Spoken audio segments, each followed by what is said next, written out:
So I'm former VC and currently investment banker. I'm big fan of Mohnish since I was doing my CFA. So great to see you speak here. The business I'm in, we spend a lot of time looking at the product and technology and where it's going. And we don't get to see as much past financials and find those things, right? So when you gave these wonderful examples, loved it, the blue chip and Taneco and those, and even the Moody's manual and Japan company book and how you kind of pin it down to a couple financial ratios or multiples and figure that one out.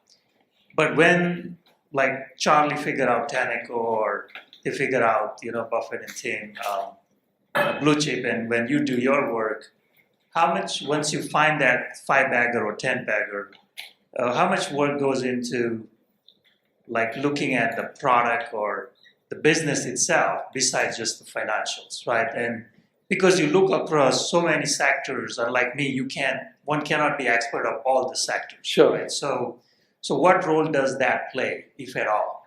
Or it's purely financial decision? No, that's a great question. So the answer is there's a wide variance. In some cases, the time spent is very short. I would say that with the tip that individual sent me, it didn't take much time, and one of the reasons it didn't take much time was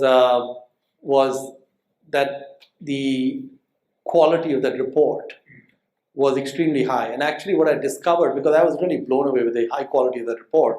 So I'll answer your question, but just to give you some a little bit of a kind of backdrop.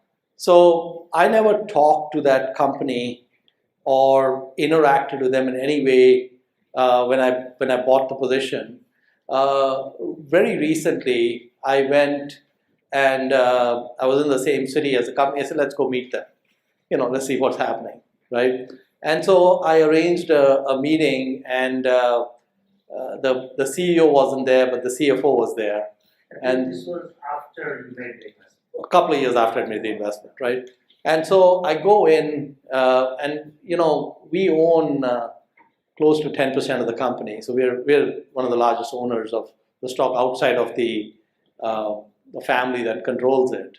And so I meet the CFO for the first time.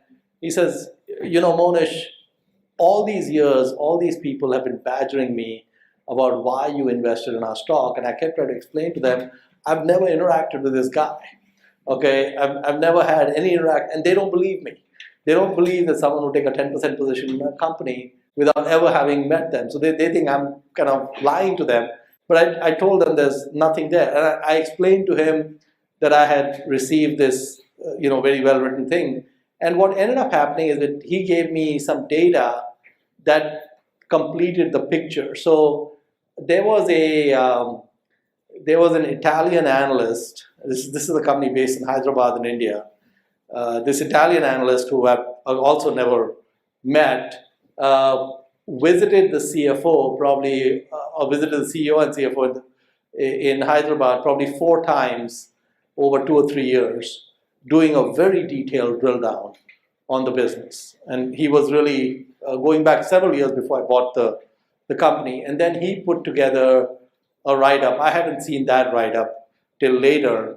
And then this other individual took that write-up and then built on it, right? So by the time I got involved, I had these 2 great unpaid analysts who had done a phenomenal job, and it worked out well. And so in that particular case, because so many of the pieces were kind of put in place for me, there wasn't much, I didn't need to spend much time.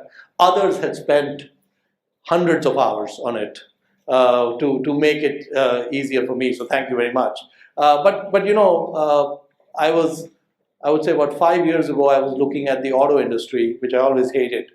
And in that case, it took me, I think, probably around 2 months of staying up till 3 or 4 in the morning reading to finally get to the point that I was ready to make an investment.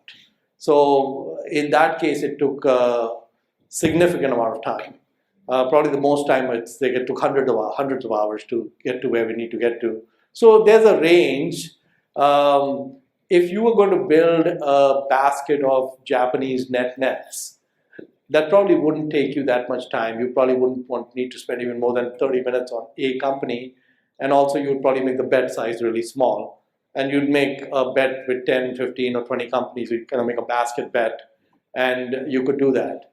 And even today, if you look at, for example, the South Korean market, the South Korean market today is probably one of the cheapest markets in the world, according to me. I think the smaller cap Indian market and the South Korean markets are relatively cheap.